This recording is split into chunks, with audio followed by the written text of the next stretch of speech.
A série é uma comunidade do Evangelho, né? Então, fala sobre, é uma série que busca falar sobre identidade, né? Porque normalmente quando se fala em revitalização, replantação de uma igreja, a gente sempre foca muito em estruturas, programações, estratégias, métodos, e às vezes a gente tende a esquecer daquilo que nós somos mesmo. A gente tende a esquecer de que o que fundamenta, o que nos reúne aqui, não são nada dessas outras coisas. Todas essas estruturas, elas vêm para servir algo, para servir essa relação que é cultivada pelo Espírito em nosso meio, para servir essa comunidade que o próprio Deus tem formado. Não somos nós, não é o nosso esforço, não são os nossos métodos, é o próprio Deus que tem nos chamado, que tem nos reunido. Então, essa série tem como intuito, baseado nos 2 primeiros capítulos de Filipenses, tem como intuito nos fundamentar nessa identidade em Cristo, nos levar a entender quem nós somos no Senhor, quem nós somos como indivíduos, como cristãos do Senhor, quem nós somos como comunidade, como povo, a quem nós devemos imitar. Nós precisamos parecer com quem? Por que nós nos chamamos de cristão? Por que nos chamam de cristão? Então tudo isso é basilar para quem quer falar em plantar uma igreja, cultivar uma igreja, certo? Então fica esse convite para que nos próximos domingos vocês se esforcem ao máximo para a gente estar junto aqui. Valeu, pastor. Eu coloquei o prato dele ali, o prato sujo dele ali no bolo, aí eu fiquei tranquilo. Então hoje, gente, a gente vai começar esse primeiro sermão dessa série, certo? Esses quatro domingos. Então eu queria que você abrisse aí sua Bíblia na primeira carta aos Filipenses, capítulo 1. A gente vai ler do versículo 3 até o versículo 11. Então, naquele padrão que eu tenho clamado a vocês, anotem, deixem a Bíblia aberta, risquem a Bíblia aí, marquem, não, Bíblia boa Bíblia desse cara. Anote seu bloco de notas, seja lá onde for, mas interaja, faça a sua parte aí. Filipenses capítulo 1, versículo 3. Amém? Amém. Eu vou inovar a frasezinha lá. Se você encontrou, diga amém. Se não encontrou, que diga diáspora. Diz assim a palavra do Senhor: dou graças ao meu Deus sempre que me lembro de vocês. Em todas as minhas orações por todos vocês, sempre oro com alegria, por causa da cooperação de vocês com o Evangelho, desde o primeiro dia até agora. Estou convencido de que aquele que começou a boa obra em vocês há de completá-la até o dia de Cristo Jesus. É justo que eu me sinta assim a respeito de todos vocês, uma vez que os tenho no meu coração, pois quer na prisão, quer defendendo e confirmando o Evangelho, todos vocês participam comigo da graça de Deus. Deus é minha testemunha de como tenho saudade de todos vocês, com a profunda afeição de Cristo Jesus. Esta é a minha oração, que o amor de vocês aumente cada vez mais em conhecimento e em toda a percepção, para discernirem o que é melhor, a fim de serem puros e irrepreensíveis até o dia de Cristo, cheios do fruto da justiça, fruto que vem por meio de Jesus Cristo, para a glória e louvor de Deus. Ore comigo, por nós, pelas crianças que vão ter esse momento ali, né? Senhor, obrigado, Senhor, obrigado por Tua palavra, Senhor. Tua palavra nos renova, nos fundamentos, Senhor. Para onde nós iremos, Senhor, se só Tu tens essas palavras de vida eterna, Pai? Para onde nós iremos, Pai? Nós não conseguimos, Deus. A Tua voz nos atrai, Senhor. O Teu amor, Senhor, nos constrange, Senhor. E mais uma vez nessa manhã, Senhor, que a voz do Teu Espírito Santo fale aos nossos corações, Deus. Como Teu povo, Senhor, nós possamos nos sujeitar, Senhor, à Tua voz. Que Te obedecer, Senhor, não seja penoso, que Te obedecer seja um prazer, Pai. Que Te obedecer, Senhor, seja um motivo de alegria para as nossas vidas, Senhor. Que nós possamos nos alegrar, Senhor, jubilar, Senhor, que nós possamos festejar, Senhor, a cada dia que nós cooperamos na obra do Teu Evangelho, Senhor. Que a cada dia que nós podemos partilhar um pouco da nossa vida com os nossos irmãos, Senhor. E que a Tua palavra, Senhor, flua em nosso meio, que nós possamos nos alegrar, Senhor. Obrigado por mais esse dia, obrigado por mais esse momento, Senhor. Como nós estamos felizes por causa disso. Como eu estou feliz por causa disso. A Tua palavra, Senhor, é lâmpada para os nossos pés, Senhor. É luz que ilumina, Senhor, a cada passo da nossa vida, Pai. Nós não conseguimos ir sem a Tua luz. Nós não conseguimos ir, Senhor, sem a Tua direção, Pai. O Senhor nos abençoe como igreja. O Senhor nos abençoe, Senhor, como Teu povo, Senhor. O Senhor abençoe os nossos. O Senhor abençoe essa cidade, Senhor, através de nós. Que o Senhor nos faça sal da terra e luz desse mundo, Senhor. Queremos aprender contigo mais esse dia.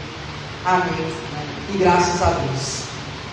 Gente, só trocar aqui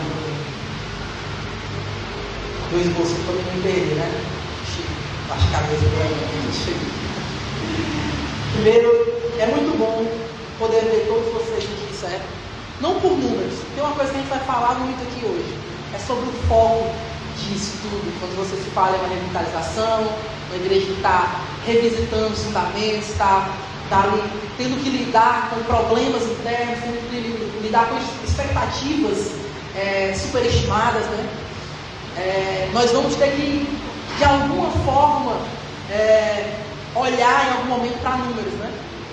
E aí, às vezes, quando a gente olha para números, a gente tem que se frustrar.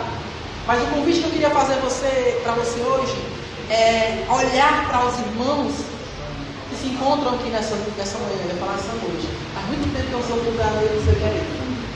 Mas olhar para essa pessoa que está do seu lado hoje e conseguir enxergar uma resposta de Deus para a nossa vida, para a sua vida, para a vida dele. Porque nós estamos pelo simples fato de nós estarmos aqui. O problema que eu queria levantar hoje para que a gente possa compartilhar aqui, a gente vai falar sobre essa parceria do Evangelho. Né?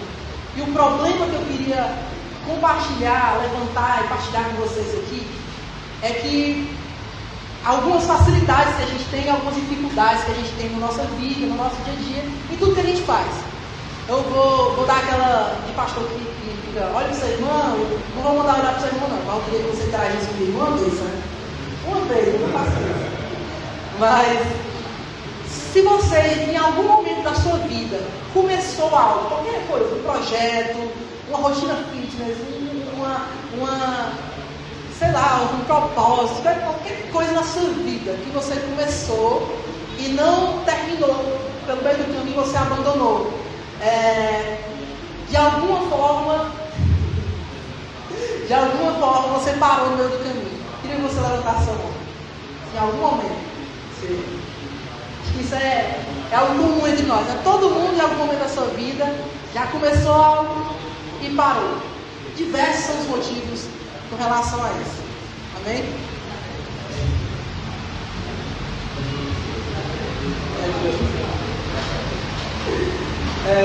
Então, amém. Foi lá, vai, eu tentei. Em algum momento a gente já fez isso na nossa vida. E esse texto fala um pouco sobre isso. Imagina o Paulo que está preso aqui. Paulo está preso, está aprisionado.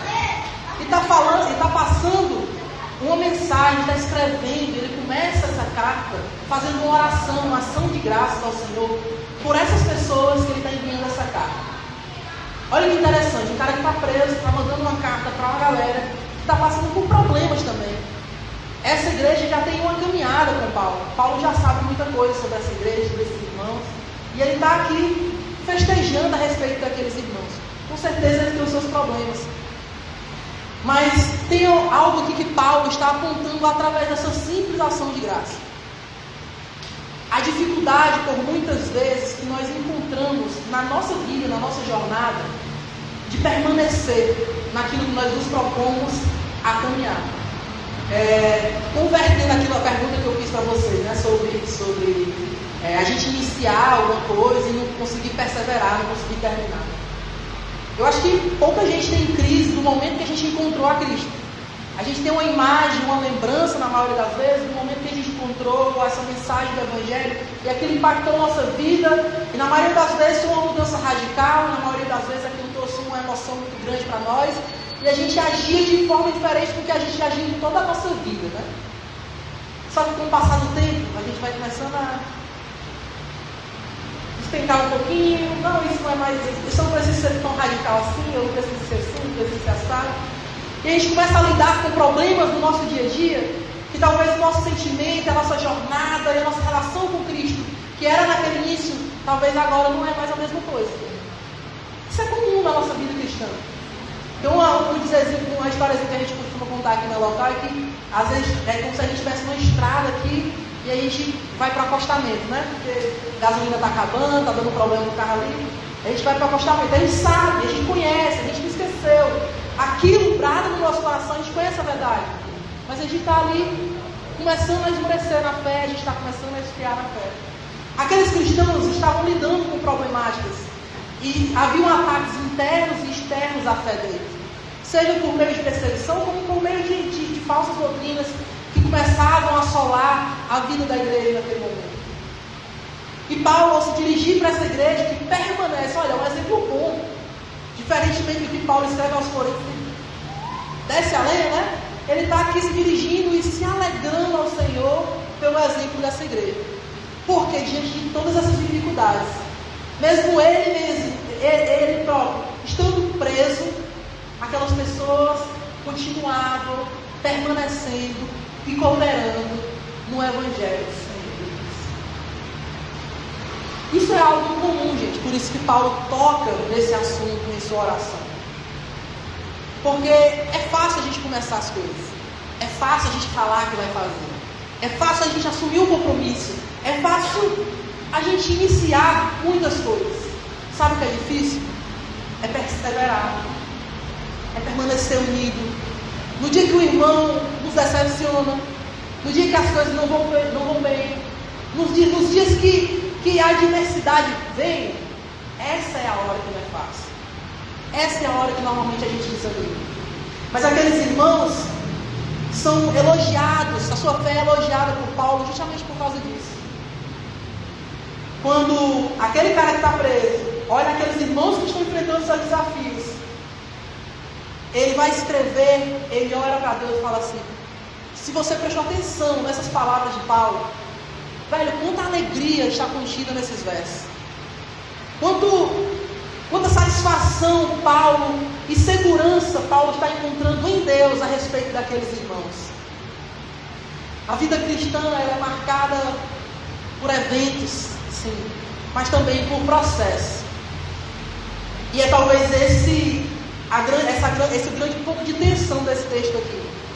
Os processos que nós passamos na nossa vida. O desafio de nós permanecermos juntos.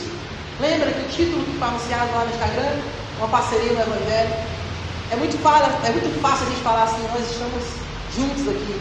Lembra lá no começo do ano, no final do ano, quando a gente fez a reunião e falou assim, ó, estamos juntos, vamos recordar essa igreja, vamos revitalizar essa igreja, lembra? Todo mundo na reunião chamaram de vídeo, eu lembro, viu? Eu marquei na reunião de foto, eu cobrado, viu? Mas a gente sabe que não é assim, gente. E não é assim por coisas às vezes que fogem ao nosso controle. Certo? Só que Paulo aqui está olhando para uma igreja que está unida para além de qualquer outra coisa. De qualquer outra coisa. Eles permaneciam firmes, compromissados e unidos. Veja, irmãos fortes, irmãos fracos. Irmãos que, sei lá, de alguma forma tinham afinidades diferentes uns dos outros. Provavelmente havia ali desavenças no meio dele. Nós aqui não tem desavença no nosso meio, né? A gente pensa tudo igual, né? A gente não treta, tá chegando ano de eleição aí, né? Não tem? Tem B.O. Quero ver ninguém sumindo aqui com raiva um do outro, não, tá? Porque nós aqui somos igreja, né? Os irmãos estão acusando. Ela passou um monte de confissão, já. Mas é isso, gente. A igreja de Filipos, ela era formada por pessoas que não eram iguais naturalmente.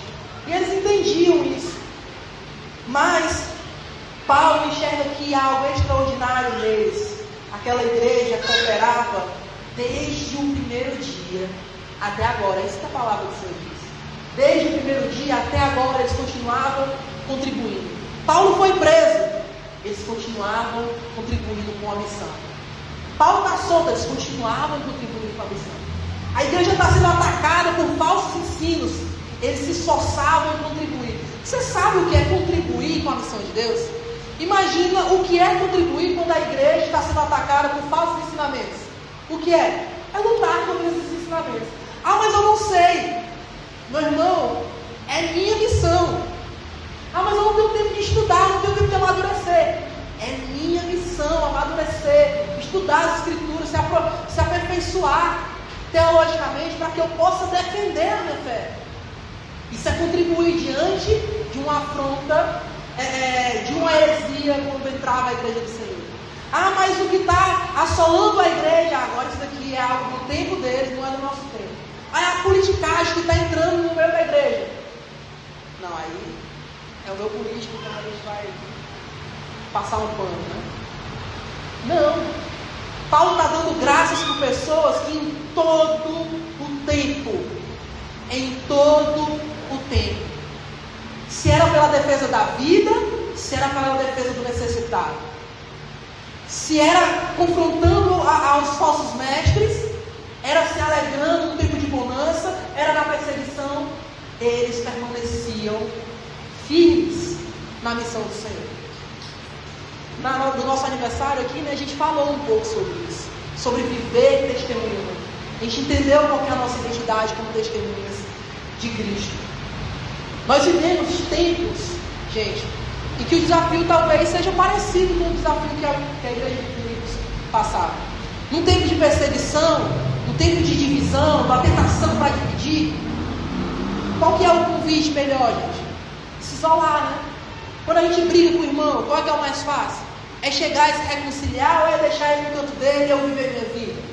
É eu excluir o irmão da minha vida? Qual que é o mais fácil? Se eu pequei, qual que é o mais fácil? Eu sair da igreja, abandonar os irmãos, abandonar a comunhão? Ou eu vou chegar, pedir perdão, confessar os meus pecados? Qual que é o mais fácil? O que é permanecer para nós? Entende? Então, o desafio, imagina, gente, a gente vive num tempo pós-pandemia, né? O que mais você escutou na pandemia, o que foi? Fique em casa, se isole, fique em casa, se isole. E aqui não está uma crítica à questão do isolamento. Mas o que foi que nós fomos condicionados a pensar? Isolamento é bom, eu protejo, eu estou seguro, estou protegendo meu irmão. Se tem uma forma de amar a mim próprio, ao meu irmão, é me protegendo. A máscara, estou longe do meu irmão. E aí parece que as pessoas, a pandemia de alguma forma acelerou alguns processos que já vinham caminhando, né? Cada um começou a viver a sua própria vida, construir seu próprio castelo, viver a vida da sua própria forma. Sabe qual que é o problema disso? Isso não é evangelho. Porque Jesus não está salvando indivíduos, Jesus está reunindo um povo. É diferente. Deus não nos salvou para que nós possamos viver para nós mesmos. Deus nos salvou para que nós possamos glorificar a Deus. Como é que a gente glorifica a Deus? Amando a Deus sobre todas as coisas, mas o quê? Ao próximo. Era esse tipo de coisa que Paulo estava glorificando a Deus pela vida dos filipenses aqui. Porque é uma tentação presente, gente. A gente viver os benefícios de uma vida em comunidade. O que é o benefício de uma vida em comunidade? Ah, eu estou mal, o irmão vai me visitar. Ah, eu estou passando por uma necessidade. Ah, vão suprir a necessidade. Ah, de alguma forma, sei lá, aconteceu alguma coisa comigo, tem um irmão ali presente. Os benefícios da vida em uma comunidade. Ah, eu posso falar, eu pertenço a essa comunidade. Mas o que é permanecer? O que é permanecer? O que é pertencer de verdade? Quando a vida cristã, de alguma forma, acaba bebendo dessa cultura que a sociedade está nos impondo, de consumismo, de individualismo, a gente acaba se desvirtuando a mensagem do Evangelho. A gente perde algo que é essencial aqui para o Evangelho. E é isso que Paulo está confrontando ao celebrar a vida dos irmãos aqui. Por quê? Porque a graça e a missão que a gente encontra nesse texto. Deus está formando aqui com o seu povo uma parceria no Evangelho. E Ele não só está formando essa parceria, como Ele sustenta essa parceria até o fim. Deus não chamou Luiz, não chamou o Ivo, não chamou a Amélia, não chamou o Iago. E falou assim, ó, vai, agora tem umas teorias, né, de algumas pessoas que creem assim, Deus até acredita em Deus, mas Deus criou o mundo e deixou o mundo tocar e ele não cuida, não sustenta, né? Às vezes a gente vive dessa forma, como se Deus tivesse criado e nos comissionado para assim, agora vai. Aí quando a leva essa perna, o que a gente faz? Eu não consigo, eu não sou capaz, eu sou tímido, eu não tenho dinheiro, eu não tenho tempo, eu não posso. Como se fosse nós que produzíssemos algo. Deus só nos disse, vai, Levi, e faz. Quem é que nos capacita a isso? Jesus prometeu que não nos deixaria só. Jesus nos enviou alguém que não nos deixa só.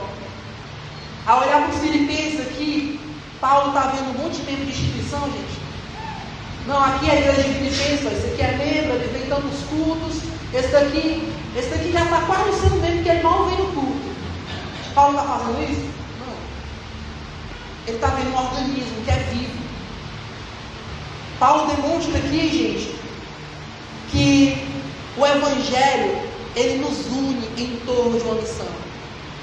Era isso que Paulo estava celebrando em sua oração. Olha o que ele fala a respeito dessa igreja. Por que ele tem se alegrado no seu coração no versículo 5 a respeito dessa igreja? Por causa da cooperação que vocês têm dado ao Evangelho desde o primeiro dia até agora. Isso é um motivo de alegria. Nós nos alegramos, gente, quando alguém está em nosso meio. Eu acho que tem uma coisa que eu repito todos os cultos aqui.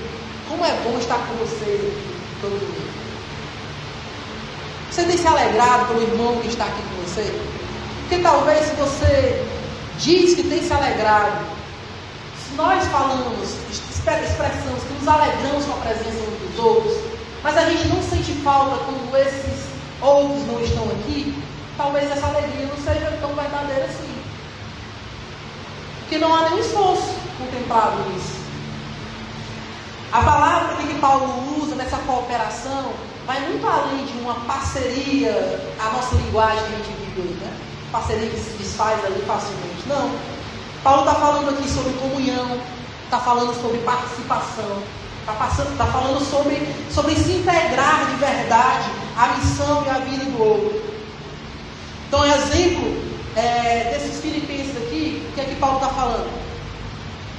Na vida, na comunidade que o Evangelho forma, não há espaço para consumidores. Não há.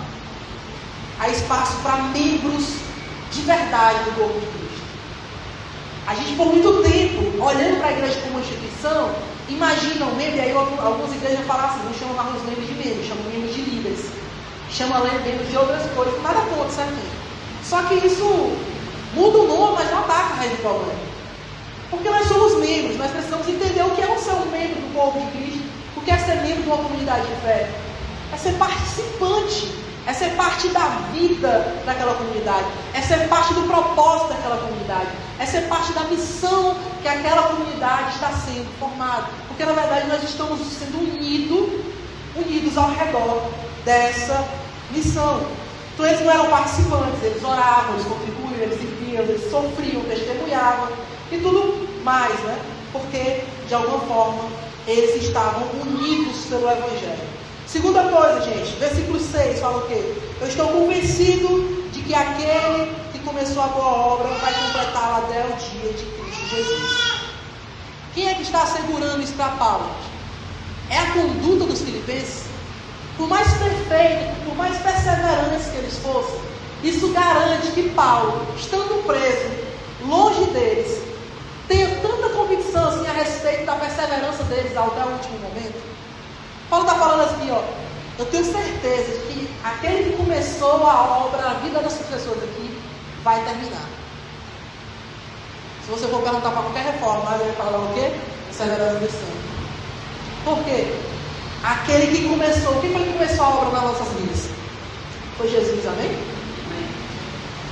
Isso a gente não tem crise, lembra que eu falei nisso? A gente não tem crise com começos, a gente tem crise com perseverar. Sabe por que a gente tem crise às vezes com perseverar, gente? Porque a gente reconhece que é pecador, foi alcançado por Jesus. E essa obra é dele. É de graça. Não tem nada a ver com o que eu faço ou deixo de fazer. Porém, após ser salvo, o que é que eu penso? Eu tenho que me esforçar para perseverar. Eu tenho que me esforçar, porque se eu não me esforçar, não vai dar certo. Como se se aquela pessoa que fornece a perseverança, fornece toda essa força para que a gente continue, fosse nós mesmos. Então a gente tem as pessoas que estão todo culto na igreja,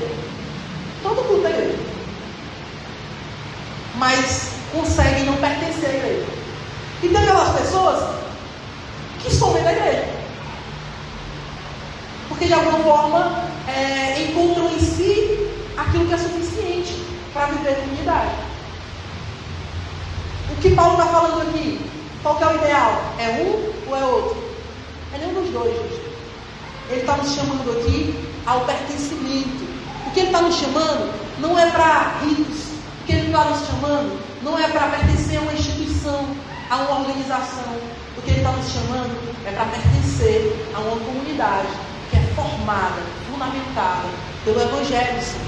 Porque aquele que começou, esse garante que essa obra vai terminar.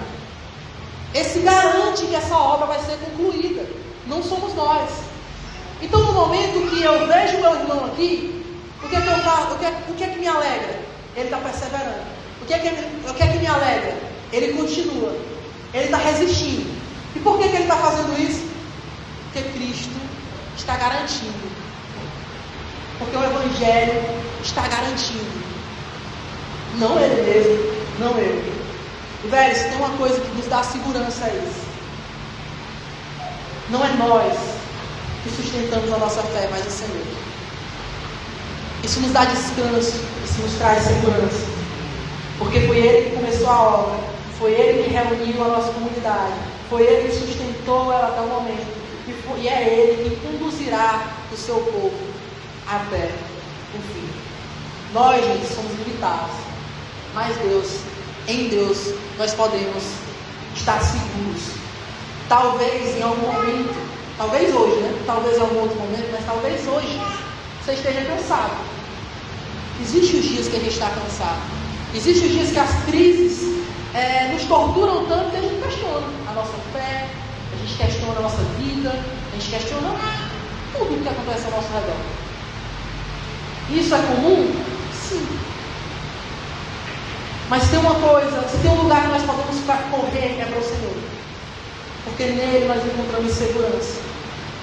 Porque aquele que começou essa boa obra, ele vai garantir, é ele o garantidor do nosso futuro. A gente às vezes está correndo no trabalho, no melhor emprego, na melhor situação, na melhor faculdade. A gente quer formar a família perfeita, a gente quer... Quem é que garante o nosso futuro? É o Senhor e não nós. Terceiro, esse evangelho, gente, que Paulo está falando aqui a respeito dessa comunidade da igreja de Filipe, é um evangelho que cria vínculos. São vínculos muito mais profundos do que simples afinidade. Por quê, gente? Porque são vínculos que são fundamentados pelo evangelho. Pelo evangelho. No versículo 7 ele fala que tem aquelas pessoas no seu coração. Um pouco mais à frente, no versículo 8, ele fala que tem saudade de todos eles, com a mais profunda afeição em Cristo Jesus. Olha que louco. Ao mesmo tempo aqui, ele poderia estar falando, ele está falando de missão, ele está falando de identidade, de propósito, e ao mesmo tempo ele está falando de afeição, ele está falando de conexão, ele está falando de comunidade, de povo. Ele está conectado àquelas pessoas, mesmo estando preso. Olha que loucura. Por quê? Existe alguma afinidade, alguém que está preso do outro lado do mundo, sei lá onde ele estava, qual distância ele estava. Existe afinidade com pessoas que a gente nunca mais viu, a gente para de falar com a pessoa um mês, a gente não conhece, não reconhece mais as pessoas. O que é que Paulo tinha em comum aqui, que era tão profundo com essas pessoas? A mensagem do Evangelho. Quando nós estamos mal, é a mensagem do Evangelho que nos resgata. É a graça de Deus. Quando nós estamos bem, quem recalibra as nossas expectativas é a mensagem do Evangelho. que nos mostra quem somos, quem Ele é. Paulo aqui traz essa descrição encantadora a respeito de uma instituição? Não, a respeito de uma família. Ele está tratando aquelas pessoas como família. Quando você lembra do seu irmão nas suas orações, ou quando você vê ele, você lembra de um conhecido, de um colega. E gente, eu não consigo aqui doido de imaginar que todo mundo aqui vai, mesmo numa comunidade pequena, vai ser muito íntimo de todas as pessoas. Não. Mas você precisa ser de alguém. Por quê? É nesse lugar comunitário, plantado pela mensagem do Evangelho, que o Senhor nos sustenta. Você, da mesma forma que você lembrou, né, que em algum momento você começou algo e não terminou, com certeza você lembra de alguém que te ajudou em algum momento da sua vida. Porque essa fé não é vivida sozinha. Essa fé é vivida comunitariamente. Porque quando nós nos conectamos a Cristo, quando nós nos conectamos na missão de Deus, automaticamente Ele nos conecta ao seu povo. Ele tem um povo que está em missão, e se eu quero servir a Deus, não existe uma vida fora desse povo, fora dessa família. Paulo fala de parceria, de missão, e fala da saudade que ele sente daquelas pessoas. Porque uma comunidade de fé saudável, ela não é só eficiente, ela não só alcança números, ela não só alcança multidões, ela não só alcança boas fotos no Instagram, ela não só alcança pessoas que vão olhar aquelas coisas que estão acontecendo, os eventos que estão acontecendo, vão falar assim, que igreja relevante, não. De alguma forma, a mensagem do Evangelho que alcança uma comunidade e que a torna saudável, essa igreja ela é relevante, ela manifesta seu modo de viver saudável pela forma que ela é amorosa com Deus, pela forma que ela manifesta o seu amor profundo e relacional com o outro, não apenas por eficiência. E último, gente, o Evangelho nos faz crescer para o dia de Cristo. Às vezes a gente perde de vista, né, aquilo que nos espera. Às vezes a gente está vivendo como se hoje o dia estivesse tão ruim, que não vale a pena viver até amanhã. Não vale a pena suportar até amanhã. Não vale a pena resistir até amanhã. Porque às vezes a gente perde de vista que o agora não será para sempre. Que esse sofrimento de hoje não será para sempre.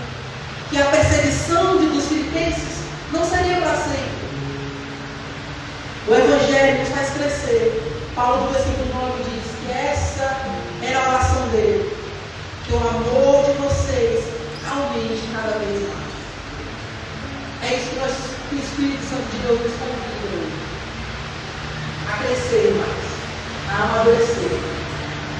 Eu não sei se alguns de nós fazem anos estão inseridos na fé, na família. Ou talvez você tenha dias, meses, anos, poucos meses de fé. Não importa. O convite do Senhor é que nós possamos amadurecer, crescer, se aprofundar na mensagem do Evangelho, que nos resgatou, mas que de fé em fé, de glória em glória, domingo após domingo, a cada momento de comunhão, a cada momento de relação, nós vamos ser fortalecidos. E sendo fortalecidos, nós vamos perseverar até o fim. Paulo aqui não está satisfeito que os filipenses começaram, não. A satisfação de Paulo aqui está em observar e ver que através do fruto deles, por causa da cooperação que eles fazem com a missão do Senhor, por causa do que eles estão frutificando, Paulo consegue ver que Deus os vai manter até o fim. Até o dia de Cristo. Esse é o nosso horizonte que nós precisamos olhar. O Evangelho produz essa transformação que é contínua e que nos faz amadurecer juntos. Às vezes a gente pensa que o amadurecimento vem quando a gente se afasta. A gente se sente mais maduro quando a gente consegue selecionar bem as pessoas. Não estou dizendo que você não deve, não. Às vezes é necessário, né? Mas o maior amadurecimento, gente, é quando você se esforça em enfrentar, sair da sua zona de conforto e suportar do seu próximo. Porque orar aquela pessoa que você, orar para aquela pessoa que você não é fácil, né? Mas orar pelos inimigos é muito difícil. Orar para que os inimigos sejam salvos, isso é coisa de louco. E ele recebeu a sua condenação, está tudo bem. Está tudo fechado em Jesus, né? Mas a igreja de Jesus não vive assim. Nós vivemos olhando para o que nos espera. Porque aquele que começou essa obra, ele vai nos ajudar dia após dia até o fim. Que a nossa comunidade ela não seja focada apenas nesse crescimento, mas ela seja evidenciada, que ela seja famosa, que a nossa fama corra não por aquilo que nós fazemos, mas por aquilo que nós somos em Cristo, na família de Deus, vivendo uma relação que não é fácil. Eu tenho toda entrevista de Terezinha é uma coisa que eu deixo claro. Aqui nós não somos diferentes. A gente pode ser tatuado, a gente vai ser jovem, pode ser maloqueiro, a gente pode ser doido, pode ser tudo. Mas a gente é problemático do mesmo jeito que tem as outras igrejas. O convite vem se juntar esse mundo de doido. Então tem um deles que anda com o convite bem-vindo à morte, né? Porque é quase isso, né? Mas é isso. A mensagem do Evangelho nos convida e celebra uma comunidade que é formada por quem participa da missão, por quem é sustentado por essa graça, por quem persevera e é marcado por esse amor. Amém?